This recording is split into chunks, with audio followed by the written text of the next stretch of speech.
RRI Net. Informasi, budaya, dan global. RRI Net, radio visual.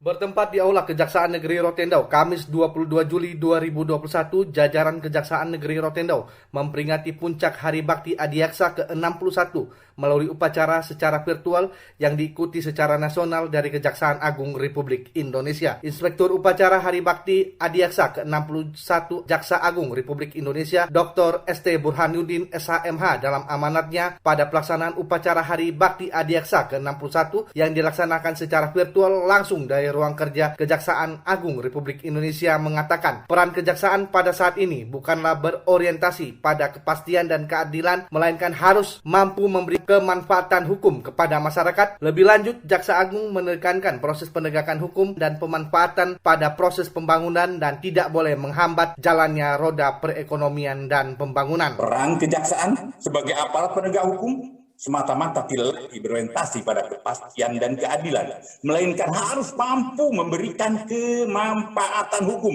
bagi masyarakat dalam perkembangannya.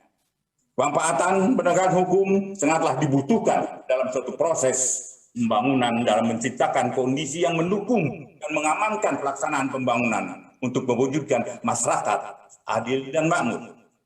Pembangunan ekonomi akan kokoh apabila ditopang oleh hukum yang kuat.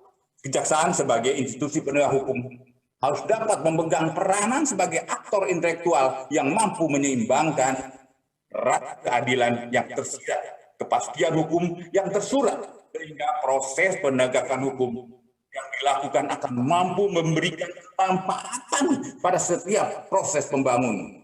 Dalam arti lain, proses penegakan hukum haruslah seiring dengan dan tidak boleh menghambat jalannya pembangunan dan roda perekonomian. Pelaksanaan upacara puncak Hari Bakti Adiaksa ke-61 dilaksanakan secara virtual dan diikuti jajaran Kejaksaan Tinggi, Kejaksaan Negeri seluruh Indonesia dari Sabang sampai Merauke, dari Miangas sampai Pulau Rote. Dan setelah pelaksanaan upacara virtual dilaksanakan pemotongan tumpeng secara serentak di Kejaksaan Tinggi, Kejaksaan Negeri seluruh Indonesia dan Rotendau. Dari Belanda Selatan NKRI, RRI Rote, Rudi Hartono melaporkan.